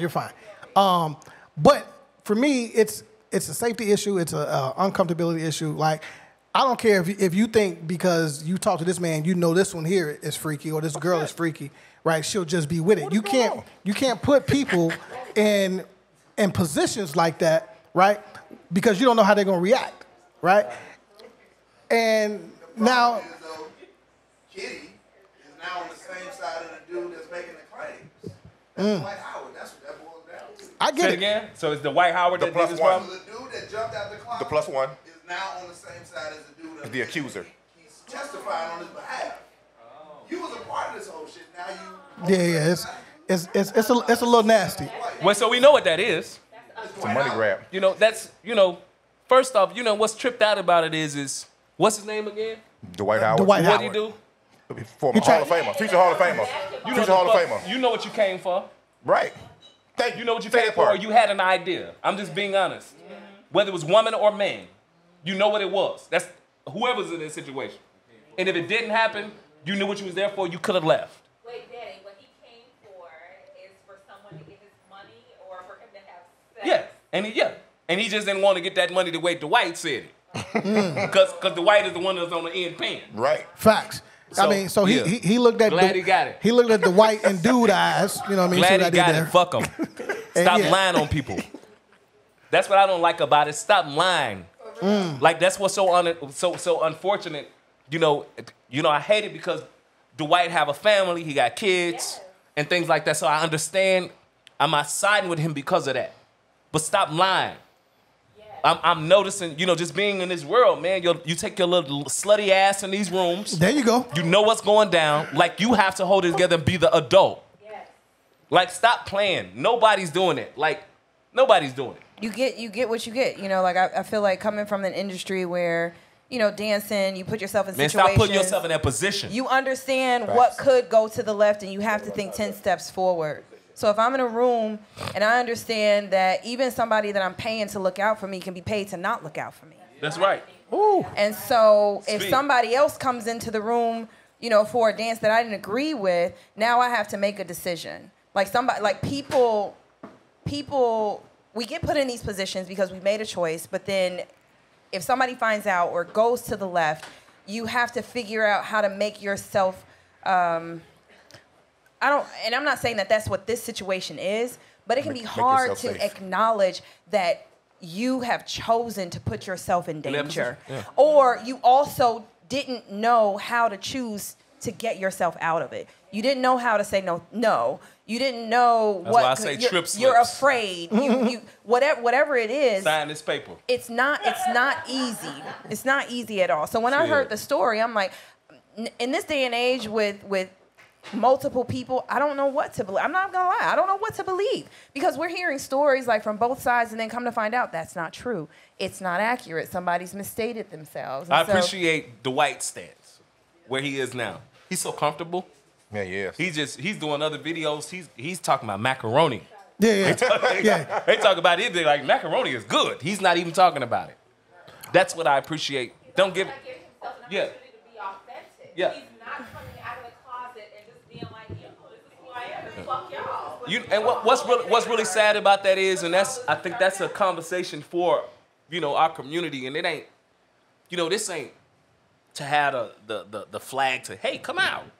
Right. But one thing about it is we as a community make it so uncomfortable for our people My God. until it hit home. Until it hit home. Until like, because my grandmother didn't know my uncle did drugs. She didn't know she was raising a rock star. She didn't know he was gonna be on drugs. That wasn't the way that she was A rock bringing him star. up. You understand what I'm saying? You don't know what you raising. We all got kids. You don't know who your kid kissing. You don't know who she laying with or he laying with. There you go. You don't know what you raised. So you gotta be careful before you start the judging. Yep.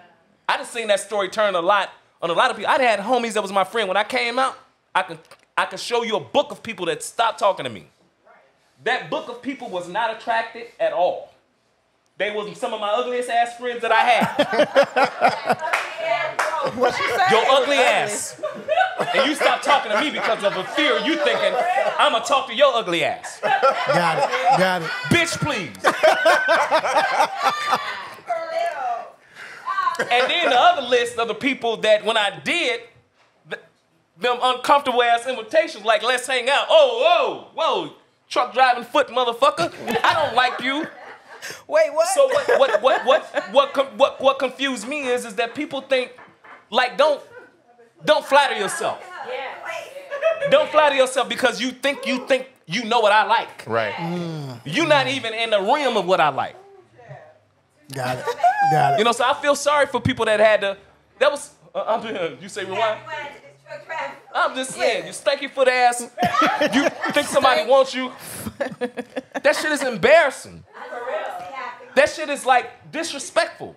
Yeah. I ain't getting more. My baby mamas didn't give me this much disrespect when I came out. You think I'm gonna hear what another nigga, you stanky ass, you walking around, you fuck everybody through the week, you can't get one woman. You better check who you like. Yeah, you know. Sound gay to me? Shit, one motherfucker can't satisfy you, 2 can't, 3 can't, 4 can't, 5 can't. You with 10 different people a week? My God. Maybe you need to try something. That's right. Stay the fuck out my business. And be positive, you negative. Oh, The okay. fuck? Right. That part. Thank you. So I think there's a lot of nasty, stinky people that be judging people, Name calling though. and your ass is nasty too. Got it. If you are willing to wear it on your shirt, say who you are. And then you can say something. Stop throwing buildings at glass, stop throwing bricks at glass buildings. And you can't expect somebody to throw it back. That's what that's our problem in our community. It's kids out here killing themselves because of that. That don't mean, man, I want my son to be gay. I want my son to be my son. That's right. Whoever the fuck he is, whatever the fuck he is, I'm going to help him through it. That's right. Facts. Don't mean that I want him on crack, but if he get on crack, we're going to go sit in the center, goddamn it, till you're on crack. That's right. Yeah. I love that part. I don't think that we love on each other enough for who we are. When we think about like freedom, it is the freedom to be like, just because we are black, we are not monolithic, and we do have different sexual orientations, we have different interests, and it's unfortunate how we shame and or prioritize, create a hierarchy of who we value, who we trust, and create these definitions of what means what. And I also realize that as a woman, I get away with things like being bisexual. It actually can be a privilege at times, right? Like people don't see me as a threat. People actually will see me in a more positive way. However, if I were a man, that might not be seen the same. I can be seen to work with children and not be harmful or hurtful, but a brother who's more intelligent or has more credentials or is just as valuable as me is seen as less worthy because he loves the same sex. It's such an interesting dynamic that we have, but I don't know what we do about it other than practice showing love to the people that we rock with and acknowledge, like, it's not that I don't care what it is that you do, but I care that you are a good person. That's it. So if you're not an abusive partner, that's what matters. Right? Like, I care that you are able to show your partner love. And, I have 3 kids, and it wasn't easy with my husband telling my kids who I was, and he was my husband like a motherfucker. And it's not comfortable, with your kids kind of knowing your business, but it was important for me, and I think even my mom knows, like, being a woman who is fluid and has had relationships with both men and women, and now being a professional, how that looks, and how people dismiss you or judge you or criticize you or diminish your talents, as if like who it is that you rock with changes the fact that you're brilliant. Oh, I had to shut up a long time in music as far as doing interviews. Yeah. Because, I'm so vocal about it. I'm so vocal about just transparent, I should say. Some people don't want to hear your truth. Like they rather, a lie is more comfortable for some people. I'd rather live in your lie with you. And your delulu. Both of us rather be delulu than to know the truth about each other. I'm grateful for where I am as a man. Nothing has changed that man part of who I am, of what my grandmother and my mother, my father taught me. I could build a house. I could cook some food. I could provide for my kids. I could love the person I'm with. There's things that I've been taught that to me that's deeper than anything. Because I've seen gay people and heterosexual people disrespect their mama. Facts. I've seen them, and that's what's in the Bible. Honor thy mother and father. Hello? So until you get your whole list, that whole checklist together, we have to stop being so judgmental. One of my favorite, and I'll end it with this, one of my favorite scriptures, John 3:16. For God so loved the West Side. All of us. Did you say the West Side? Right, for God so loved the West Side. For God so loved the West Side. Hey. For God so loved the world that he gave his only. That means whores, strippers. Okay, now, yeah. Dope dealers. Okay, cool, too. That don't just mean people that go to Mount Moriah. I think I hit all 3. That mean all of us. Everybody. If you love him, that's what matters. Facts. Facts on facts on facts. Wait, can I ask a question before y'all cut off, please? Sure, go ahead. So, one of the greatest albums, in my humble opinion, is Tevin Campbell's I'm Ready. Yeah, nice. And then one of my most favorite Tupac songs is Toss It Up, and I believe you're on that. Yes. And so I am curious, and forgive me, Tevin Campbell completely fell off after that because the world became aware of him liking boys. What he may prefer sexually. And so I'd love to hear from you because I think you've done it before, and I think I just heard you say it. You're singing about pronouns that are her and she. Yeah. And the entire time your authenticity is not her and she. Well, let's not lie like If that you're now. singing, oh, Not on my records. When I sang mine, I was with her. oh, touche. Her and I was together on Toss It Up. I was tossing it up with her. Okay, This Black Heart album, I got a boyfriend. That's for my baby. No, you know, that was hard. That's hard when you cut a record. Or when you know you, like I love so much, right? Like I can't sit in this room and be like, I'm singing to him with the bald head because he's a man. I love singing to people. no matter the pronoun. I love people that appreciate what God has given me. And you can feel that no matter This what. is not body. a gender thing that I do. Because I've seen men cry when I sing. And I've also seen women cry. That's a gift from God. This ain't a, you know, so even when I cut this record, you know, I was in there and I was saying, ooh, I don't want to make nobody mad. You know, because you be thinking about it. Yeah. Even when I do these videos, damn, I can't kiss no girl in the video. You can't do this in it because I don't want nobody to take me wrong. Oh yeah. I don't want to live. I don't want to do videos with no Bentley. I drive a damn Impala. Yeah. Shut up, Impala. You understand what I'm saying? I don't want to. I did that already. Showing you something that it ain't. But I don't have to wave everything of my whole lifestyle. None of us is in here pulling out our wallet saying what we went through last night. No, for real. You understand what I'm saying? So when you sing a love song, that's for everybody. Yeah. Luther showed us that. Luther ain't never in his life said her or she. Never. Yeah. I'm not saying that. Yeah, no, you're right. You're right, though. You're right. I didn't say that. Gender neutral. But you know damn well.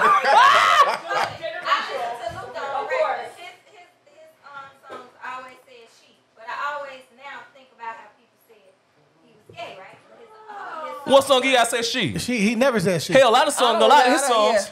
It's House is baby. not at home. No, not that. Oh, you said Luther. Yeah. Yeah. But I mean, it might be, I don't, you know how they say Big Luther, Yeah. Little Luther. I don't Yeah. know which one. It could have been an old one. I'm Yeah. just saying, I know I heard it. And when I heard it recently, I just thought about how they said that he was gay. And did he have to cover it up? You know, I just thought about that. It don't bother me. So yeah, it don't bother me. We really don't know because he didn't tell us. Didn't tell us. Yeah, Wasn't our business. business. We was there for the music. He didn't. We was there for the And it music. didn't listen. There for the music. It didn't even matter when he sung.